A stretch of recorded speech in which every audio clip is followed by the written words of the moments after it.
జై శ్రీరామ్. శ్రీమాత్రే నమః. శ్రీ గురుభ్యో నమః. 2026 సంవత్సరం జూలై నెల 17వ తారీఖు నుంచి 2026 సంవత్సరం ఆగస్టు 17 వరకు కూడా అత్యంత శుభప్రదమైన గ్రహస్థితి ఖగోళంలో గోచారంలో చోటు చేసుకోబోతుంది. అత్యంత శుభప్రదమైన గ్రహస్థితి అనడానికి కారణం ఈ గ్రహస్థితుల్లో అంటే ఏ గ్రహాలు వీటిల్లో ఉన్నాయి, ఈ అత్యంత శుభప్రదమైన అంశాన్ని ఏ గ్రహాలు కలిగిస్తున్నాయి, అలాగే వీటిల వల్ల ద్వాదశ రాశుల వాళ్ళకి ద్వాదశ లగ్నాల వాళ్ళకి ఎలాంటి ఫలితాలు ఉంటాయి, వీటిని మీ జన్మ జాతకము బాగా ఉంటే ఓకే మీకు వచ్చేస్తుంది, లేకపోతే కనుక చిన్నపాటి రెమెడీ చేసుకుంటే వస్తుంది. ఇప్పుడు చూడండి, మన శరీరంలో విటమిన్ డి ఉంటేనే అది మిగతా విటమిన్స్ ని అబ్జర్వ్ చేసుకొని మన బాడీలో కన్వర్ట్ చేయగలుగుతుంది, అంటే శక్తిని విటమిన్స్ రూపంలో అందించగలుగుతుంది. విటమిన్ డి కరువు అయితే కాల్షియం డెఫిషియన్సీ ఇలా వస్తూ ఉంటుంది కదా. అలా మీ జన్మ కుండలిలో కనుక యోగాల్ని తీసుకునే అంశం మిస్ అయితే అప్పుడు ఎలాగైతే మనం సప్లిమెంట్సో లేదంటే ఫుడ్ ఐటమ్సో ఫ్రూట్సో తీసుకుంటామో అలాగా పరిహారం చేసుకోవాలి. ఈ పరిహారం ఏంటి, ఇవన్నీ మనం ఇప్పుడు చూద్దాం.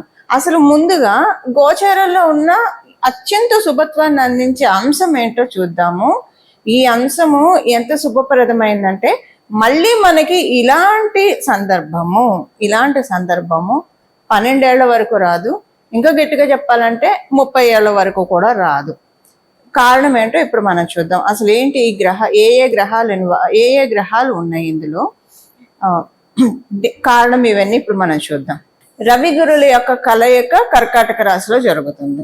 గురు భగవానుడు ఆల్రెడీ దేవగురువైన బృహస్పతి కర్కాటక రాశిలో స్థితిలై ఉన్నారు.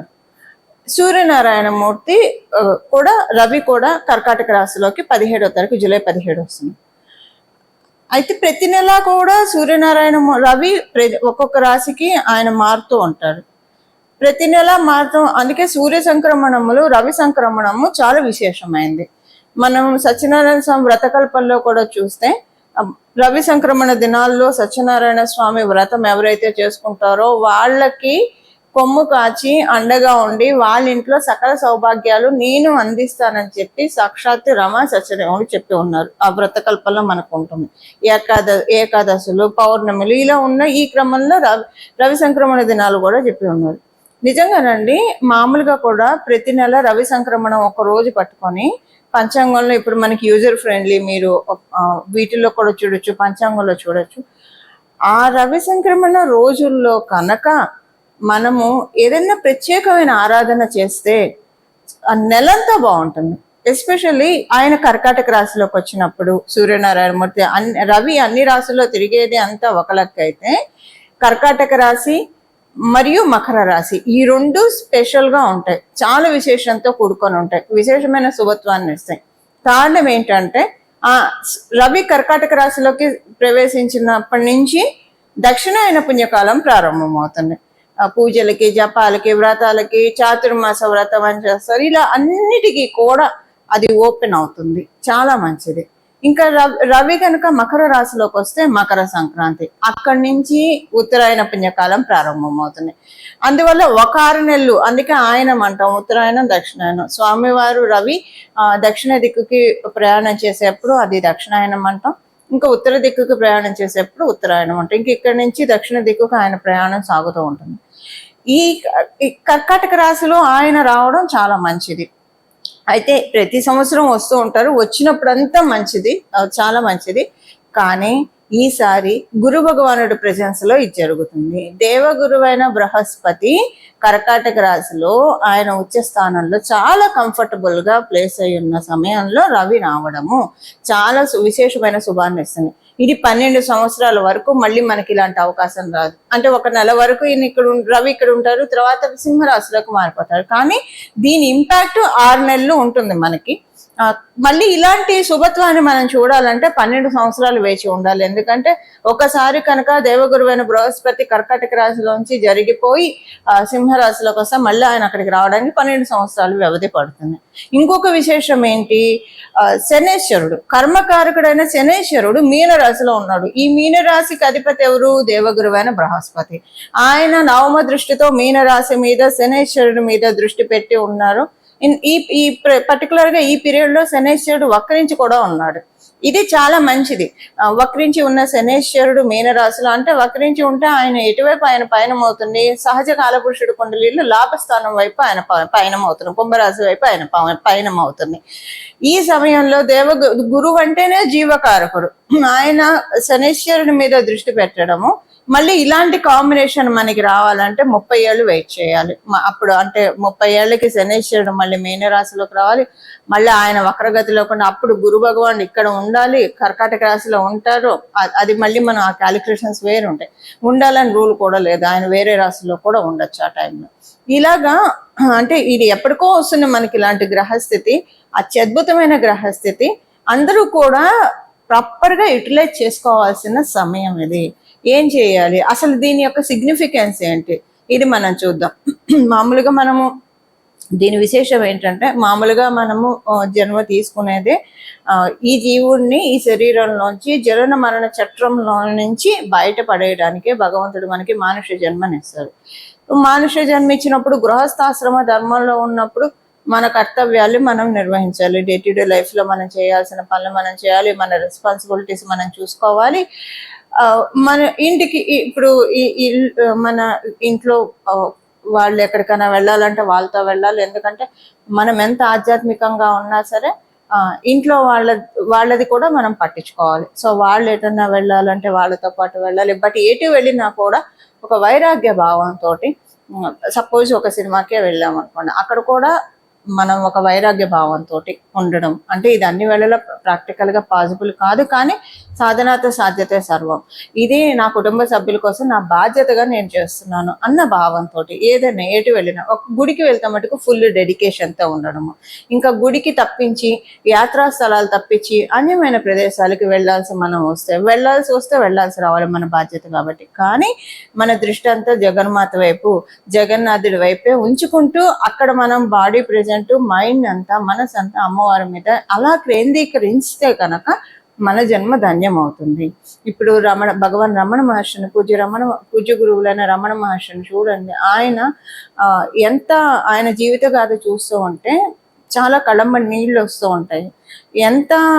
అంటే ఎన్ని జన్మల సాధనో ఈ జన్మలో ఆయనకి మోక్షాన్ని, అరుణాచలేశ్వరుల్లో ఆయన ఐక్యమయ్యే స్థితిని తీసుకొచ్చింది.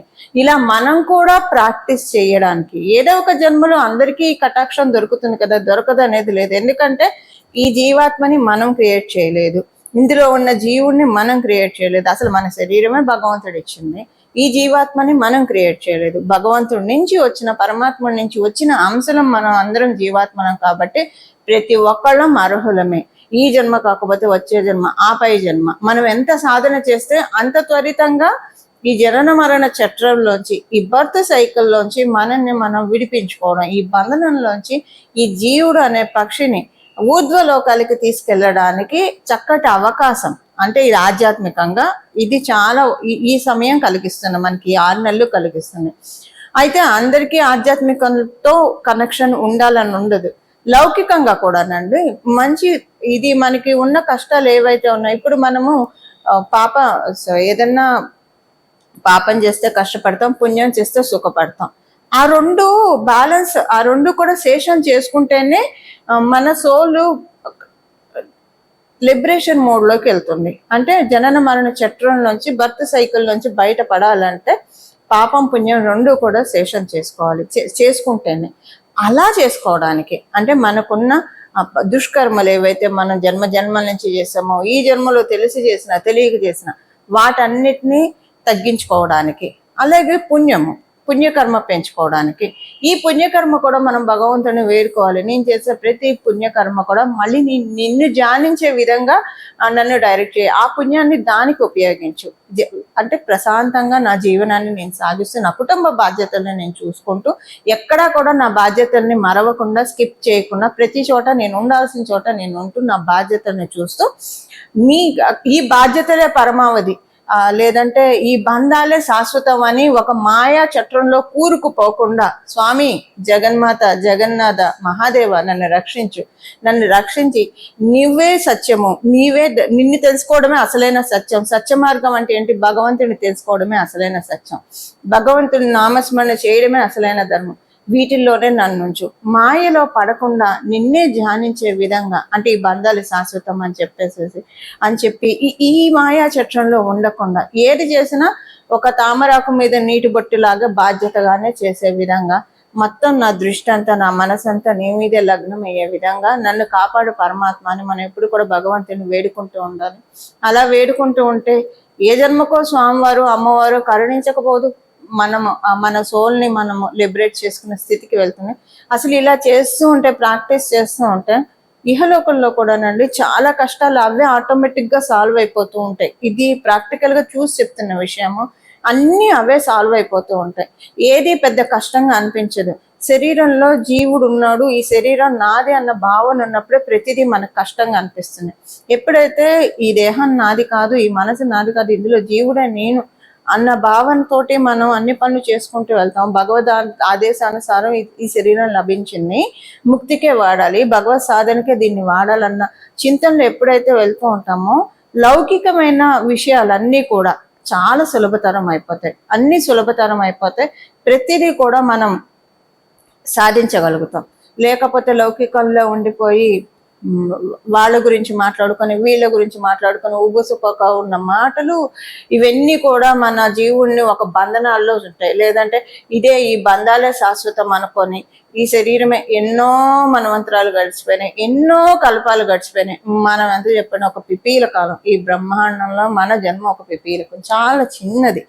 మళ్ళీ ఈ జన్మ గురించి ఇదే నిజమని ఇదే సత్యమని భ్రమించి ఇదే మాయ, ఇదే దీంట్లోనే కొట్టుకొని వీటికే. కానీ బాధ్యతలు అయితే విస్మరించకూడదు, ఫ్యూచర్ ప్లాన్స్ వేసుకోవాలి. మన గృహస్థ ధర్మంలో ఉన్నప్పుడు మన కుటుంబాన్ని చూడాల్సిన బాధ్యత మనకు ఉంటుంది, ఫ్యూచర్ గురించి ఆలోచించాల్సిన బాధ్యత కూడా ఉంటుంది. అది బాధ్యతగానే పెట్టుకోవాలి, అదే పరమావధిగా ఉండకూడదు. ఇలా మనల్ని, ఇదంతా ఎందుకు చెప్తున్నానంటే ఇలా మనల్ని మౌల్డ్ చేసుకోవడానికి, సింపుల్గా చెప్పాలంటే ఇహలోకంలో ఉన్న ఈ బంధనాల నుంచి, కష్టాల నుంచి అనుకోండి, బాధల నుంచి, దుఃఖం నుంచి సులభంగా మనల్ని బయటపడేసే తరుణోపాయము ఇప్పుడు మనకి గోచారంలో గ్రహస్థితులు, రవి గురువుల యొక్క కలయిక మనకి కలిగిస్తోంది. దీన్ని మనందరం కూడా సద్వినియోగం చేద్దాము. ఇప్పుడు ఒక్కొక్క రాశి వాళ్ళకి ఎలా ఉంటుందో చూద్దాము, అలాగే చివర్లో రెమెడీ కూడా మనం చూద్దాం. సింహరాశి సింహ లగ్నాల పుట్టిన వాళ్ళకి మీకు కళలు బాగా నోటీస్ చేసుకోండి. కళల రూపంలో ఏదో ఒక ఇండికేషన్ మీకు వస్తుంది నేచర్ నుంచి. అయితే మీరు దాన్ని డీకోడ్ చేసుకోగలుగుతారు, లేదు మీ దగ్గర ఎవరైనా జ్యోతిష పండితులు ఉంటే డీకోడ్ చేసుకోండి. ఒకవేళ డీకోడ్ చేసుకున్న స్థితిలో లేకపోయినా అది మీకు శుభత్వాన్ని తెచ్చిపెడుతుంది, సందేహం లేదు. మంచి కళలు, శుభశకునాలు మీకు కలుగుతాయి. ఈ కళలు అబ్బాయి ఇలాంటి కళ మళ్ళీ వస్తే బాగుండు, ఇంకాసేపు మెలకు వచ్చేసింది, ఇంకాసేపు ఉంటే బాగుండు అని దేవతల ఆశీస్సులు మీ నిద్రా సమయంలో చాలా ఎక్కువగా ఉంది. అందువల్ల మీరు పడుకునే సమయంలో భగవన్నామ సంకీర్తన చేస్తూ పడుకోండి. శివ శివ శివ శివ శివ శివ శివ అంటేనే మంగళం మంగళం మంగళం అని, మంగళ స్వరూపుడు శివుడు. శివ శివ శివ శివ శివ శివ అనుకుంటూ పడుకోండి. ఎంత బాగుంటుందంటే మంచి నిద్ర వస్తుంది. నిద్ర మీకు ఎనర్జీ ఇస్తుంది, అంటే అది మనందరికీ తెలిసిందే కదా, సైంటిఫిక్గా నిద్ర మనకి ఎనర్జీ ఇస్తుంది. అది ఇప్పుడు మీరు చూస్తారు. అలాగే మీకున్న అప్పుల బాధలు కావచ్చు, కొన్ని కర్మలు క్షయమైపోతాయి. కర్మలు అంటే పాపకర్మలు, పూర్వజన్మలో చేసింది, ఈ జన్మలో చేసింది, తెలిసి చేసినవి కర్మక్షయమయ్యే స్టేజ్లో ఉన్నారు. ఇప్పుడు 12వ హౌస్ అంటేనే వ్యయము. అయితే ఇక్కడ రవి మీ రాష్ట్రాధిపతి, మరి సింహరాష్ట్రాధిపతి రవి కదా, ఆయన అక్కడ ఉండడం వల్ల ఏం చేస్తాడంటే మాఫీ చేయిస్తాడు. ఇంకా మాఫీ చేయించి మళ్ళీ అలాంటి తప్పులు ఈ జన్మలో చేసిన తప్పులు అయితే మళ్ళీ అలాంటి తప్పులు చేయకుండా ఈ క్రితం జన్మ అయితే మన చేతుల్లో లేనిది. సో క్రితం జన్మలో వాటి వల్ల కూడా ఈ జన్మలో బాధపడుతూ ఉంటాం కాబట్టి అవి రానియకుండా మాక్సిమం, అంటే అన్నీ తొలగిపోతాయని కాదు, బట్ కొన్ని తొలగిపోతాయి. మీరు కనుక బాగా ఆధ్యాత్మిక చింతనతో ఉంటే జరిగేది ప్రతిదీ కూడా సాక్షిభూతంగా చూస్తూ ఇదంతా కూడా పరమాత్మ లీల అని గ్రహిస్తూ ఆ పరమాత్ముడితో మమైకమై ఉండే స్టేజ్లో కనుక మీరుంటే కనుక మొత్తం అన్ని జన్మల కర్మ కూడా మాక్సిమం క్షయం అయిపోతుంది, ఈ జన్మతో సహా. అందరూ అంత ఆధ్యాత్మిక చింతనలో ఉండాలని ఉండదు కాబట్టి, but most of the people ఇది ధర్మస్థానం కాబట్టి మనకి కాలపురుషుల కొండలిలో పంచమ స్థానం, 1వ స్థానం పంచమ స్థానం మరియు 9వ స్థానం ధర్మస్థానాలు. సో సింహరాశి అంటేనే ధర్మస్థానం. అందుకే ఎక్కువగా ధర్మంగా ఉండడానికి ప్రయత్నిస్తారు సింహరాశిలో పుట్టిన వాళ్ళు. సింహ లగ్నంలో పుట్టిన వాళ్ళు కూడా అలానే ఉంటారు. ఇది ఇప్పుడు వసగే ఫలితాలు ఇవి. సో మీకు అన్ని రకాలుగా బాగుంటుంది. ఆర్థికంగా మీకు అప్పులు ఏమైనా ఉంటే రుణ బాధలు తీరిపోతాయి. లోన్స్ ఏమైనా ఉంటే ఇప్పటికిప్పుడు ప్రీక్లోజ్ చేసుకోకపోయినా డౌన్ ద లైన్ 3 yearsలో ప్రీక్లోజ్ చేసుకోగలిగే విధంగా మీ ఆదాయ మార్గాలు, ఆదాయ వనరులు పెరుగుతాయి. ఇవి సింహరాశి సింహ లగ్నంలో పుట్టిన వాళ్ళ ఫలితాలు. పరిహారము, ఇప్పుడు చేసుకోవాల్సిన పరిహారము నేను మొదటే చెప్పాను.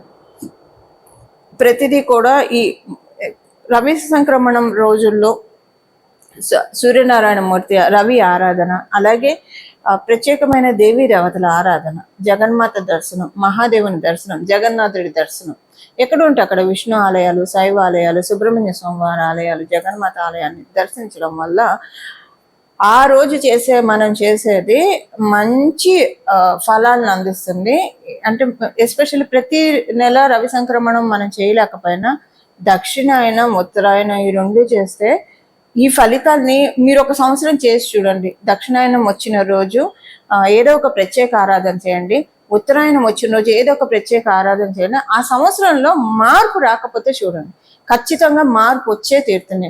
మీకు ఏ మార్పు కావాలో ఆ మార్పు వస్తుంది. మంచి మార్పులు మన జీవితంలో వస్తాయి. ధర్మబద్ధమైన మార్పులు మన జీవితంలో వస్తాయి అనడంలో ఎలాంటి సందేహము లేదు. ఇది నేను అనుభవించి మీ అందరికీ చెప్తున్న విషయాలు. ఇవన్నీ కూడా ప్రాక్టికల్గా అన్నీ నేను ఆచరించి నాకు ఏవేవైతే బాగా జరిగిందో నా జీవితంలో అందరికీ బాగా జరగాలని చెప్తున్న విషయాలు ఇవన్నీ కూడా. పరిహారం వచ్చేసేసి మీ ఇష్టదేవత ఆరాధన చేయండి. 17వ తారీఖు ప్రత్యేకించి 17వ తారీఖు మొదలు మొత్తం నెలంతా ఈ 6 నెలలు కూడా భగవద్ ఆరాధన. ఇంకొకటి ఏంటంటే ఈ 6 నెలల్లో దక్షిణాయన పుణ్యకాలం 6 నెలలు ఉంటుంది. అంటే మకర సంక్రాంతి వరకు ఉంటుంది. ఈ 6 నెలలు ఇప్పుడు గురు భగవానుడు ఉన్నాడు అంటే దేవతలు, గురు భగవానుడు కర్కాటక రాశిలో ఉండడం అంటే దేవతలు మన మొరలు ఆలకించే సమయం అని అర్థము. ఆయన ప్రత్యేకంగా కంఫర్టబుల్ ప్లేస్లో ఉన్నారు కాబట్టి మనం చేసే ప్రతి పూజ కూడా సాఫల్యత చెందుతుంది. చేయాల్సింది ఏంటంటే ఈ 6 నెలలు శ్రీమద్ భాగవతాన్ని అంటే కృష్ణ కథల్ని వినడము, దేవి భాగవతాన్ని చదవడము, వినడము. ఇవి మీరు చదవగలిగితే మరీ మంచిది. లేదా వినండి. చక్కగా పూజ్య గురువులు ఎంతో మంది ప్రవచనాల రూపంలో చెప్పి ఉన్నారు. పూజ్య గురువులు వడ్డిపర్తి పద్మాకర్ గురువు గారు, చాగంటి గురువు గారు, సామవేద షణ్ముఖ శర్మ గారు, చాలా మంది పూజ్య గురువులు చెప్పి ఉన్నారు. వినండి లేదా చదవండి, ఏదో ఒకటి చేయండి. అలాగే శివ మహాపురాణం, ఈ 3 కనుక చాతుర్మాసంలో విన్నా చదివినా ఎంత మంచి ఫలితాలు వస్తాయంటే, మనకు అసలు భాగవతంలో ఒక విషయం ఉంటుందండి. అదేంటంటే మనం ఈ జన్మలో భాగవతం ఒక్కసారి వినాలంటే 1000 జన్మలు హరినామ సంకీర్తన విడవకుండా చేస్తే మనకి ఈ జన్మలో ఒక్కసారి భాగవతం వినే కటాక్షాన్ని భగవంతుడు కలిగిస్తాడట. అందుకే మనకి వాగ్గేయకారులు పాటలు ఎంత అనుభవించి రాశారు అనిపిస్తుందండి. వినరు భాగ్యము విష్ణు కదా, ఎంత నిజం కదా, సో ట్రూ అనిపిస్తుంది. ఎంతో భాగ్యం ఉంటే తప్పించి మనము స్వామివారి కథల్ని, లీలల్ని తెలుసుకునే భాగ్యం కూడా మనకి కలగదు. ఈ వీడియో ఎవరెవరైతే చూస్తున్నారో వాళ్ళకి జగన్మాత ఆశీస్సులు, మహాదేవుని ఆశీస్సులు, జగన్నాథుడి ఆశీస్సులు పరిపూర్ణంగా ఉన్న వాళ్ళందరికీ వీడియో చేరుతున్నాయి. అందరూ చూస్తారు. తెలుసుకోండి, భగవంతుడి గురించి తెలుసుకోండి. 1000 జన్మలు మనం ఏదో పుణ్యం విష్ణునామ సంకీర్తన చేస్తే ఒక జన్మలో ఆయన కథల్ని వినే భాగ్యం మనకి కలుగుతుందంటే అది ఎంత విశేషమైన పుణ్యప్రదం చెప్పండి. ఇలా నేను ప్రతి సంవత్సరం గత 7-8 సంవత్సరాలుగా చేస్తూ వస్తున్నది నేను మీకు చెప్తున్నా. ప్రతి సంవత్సరం కూడా నేను భాగవతం చాతుర్మాసంలో చదువుతాను, వింటాను కూడా, 2 చేస్తాను. నా జీవితంలో ఎన్నో మార్పులు వచ్చాయి. నాకు అనిపిస్తుంది 1000 జన్మలు చేస్తే ఒకసారి వింటారంటే ఈ జీవుడు ఎంత పుణ్యం చేసుకుందో, ఈ శరీరంలో ఉన్న ఈ జీవుడు పదే పదే అవకాశం, స్వామి ఎంత అవ్యాజ కరుణామూర్తి అవకాశం కల్పిస్తున్నారు అన్న ఒక ఆనంద బాష్పాలు అయితే ఖచ్చితంగా ప్రతిసారి విన్నప్పుడు వస్తాయి. మీరు వినండి, అది అనుభూతి చెందుతారండి. ఎంత స్వామి ఎంత కరుణ అంటే చదవండి, వినండి, మంచి మార్పులు మీ జీవితంలో చూస్తారు. ఇది సత్యం సత్యం సత్యం. ఇందులో రవ్వంత అతిశయోక్తి కూడా లేదు. ఇంతే సింపుల్ పరిహారము. ఇది ఏంటంటే ప్రతిసారి విన్నప్పుడు అదొక తన్మయత్వం, కానీ మనసు పూర్తిగా లగ్నం చేసి వినాలి. మన శరీరం ఇక్కడ పెట్టాం, చెవులు ఏదో ఆలకిస్తున్నాయి, మన మనసు చెవులైతే ఆలకిస్తూనే ఉంటాయి, కానీ మనసు ఎటో పోతూ ఉంటుంది. అలా విన్నా ఎంతో అంత ఫలితం అయితే వస్తుంది. అలా కాకుండా ఒక పరిపూర్తి, ఇప్పుడు అంటే ఎవరి గురించి ఎవరైనా ఏదైనా చెప్తుంటే ఎంత శ్రద్ధగా వింటారు, లేదా ఏదైనా ఒక విషయం, ఒక ఇంట్రెస్టింగ్ టాపిక్ ఉంటే ఎంత శ్రద్ధగా వింటాం. అన్నిటికంటే రెట్టింపు శ్రద్ధతోటి దీన్ని వినాలి లేదా చదవాలి, అంత కాన్సన్ట్రేటెడ్గా చదవాలి లేదా వినాలి. చూడండి ఎంత మంచి మార్పు మీ జీవితంలో వస్తుందో. ఇది విష్ణుమూర్తి అలాగే జగన్మాత మహాదేవుడి కృపతో జరిగే సంకల్పము. ఇది అంత తేలిగ్గా రాదండి. మనందరం కూడా దీన్ని సద్వినియోగం చేసుకోవాలి. మీరందరూ కూడా భగవద్బంధువులే, అందరూ కూడా దీన్ని ఆత్మబంధువుల దీన్ని మీరందరూ కూడా వినియోగించుకొని మీ జీవితాల్లో సన్మంగళాన్ని ఆహ్వానిస్తారని చెప్పి మనస్ఫూర్తిగా మన జీవితాల్లో సన్మంగళాలు జరగాలని చెప్పి జగన్మాతని, మహాదేవుణ్ణి, అలాగే జగన్నాథుడిని శిరస్సు ఉంచి శరణు వేడుతూ మంగళం. నమో భగవతే వాసుదేవాయ.